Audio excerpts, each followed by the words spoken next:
So guys আমি আজকে আছি দুর্গাসাগর।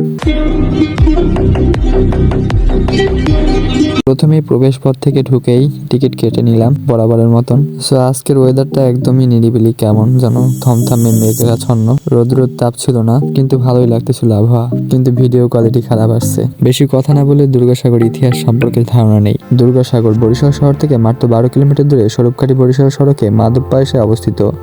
1780 খ্রিস্টাব্দে তৎকালীন রাজা শিবনারায়ণ এলাকাবাসী পানির সংকট নিরসনের জন্য মাধবপায়সায় একটি বৃহত্তর দিঘি খনন করে। তা মা দুর্গা দেবীর নামানুসারে দিঘিটি দুর্গাসাগর নামকরণ করেন। আরো একটি কথা প্রচলিত আছে যে মা দুর্গা দেবী এক রাতে যতখানি জায়গা হাঁটতে পারছিল ততখানি জমি খনন করে রাজা শিবনারায়ণ তার মা দুর্গা দেবীর নামানুসারে দিঘিটি দুর্গাসাগর নামকরণ করেন। ঐতিহাসিক এই দিঘিটি জলাভূমির আয়তন 27 একর এবং পার ও জমি সহ মোট আয়তন 45.42 একর। বর্তমানে জেলা প্রশাসন সাগর দিঘির রক্ষণাবেক্ষণ দায়িত্ব পালন করছে। দুর্গাসাগর দিঘির 3 দিকে 3টি ঘাটলা এবং দিঘির মাঝখানে একটি ঠেলা বা ছোট দ্বীপ রয়েছে।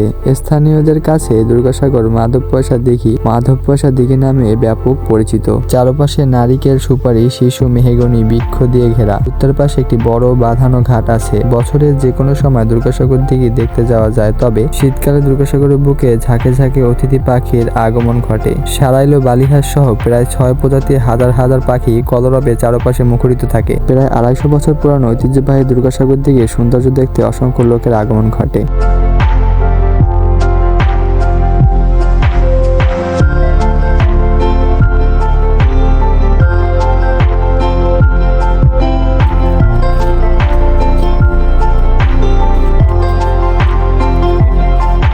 তুমিও দাও, তুমি হেল্প করো রে, হেল্প করো।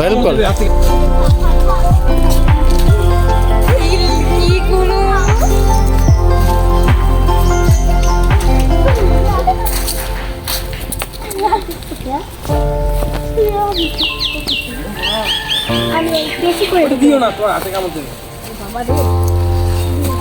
লোকন দিয়েছি দেখো যাইতেছে ওই বড়টাই।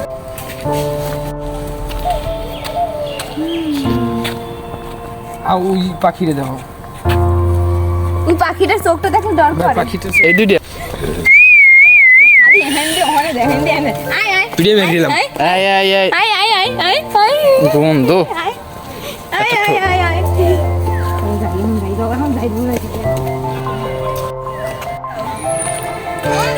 To action.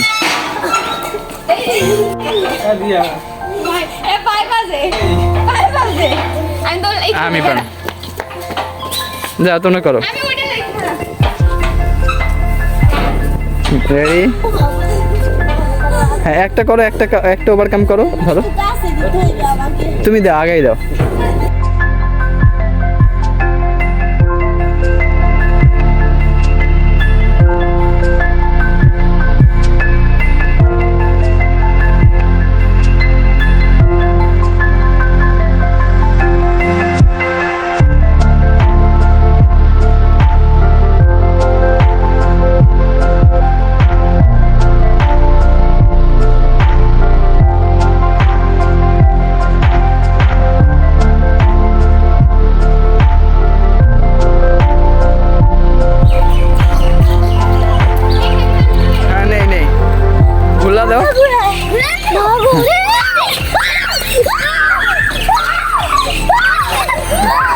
এবার সাইডে দাও,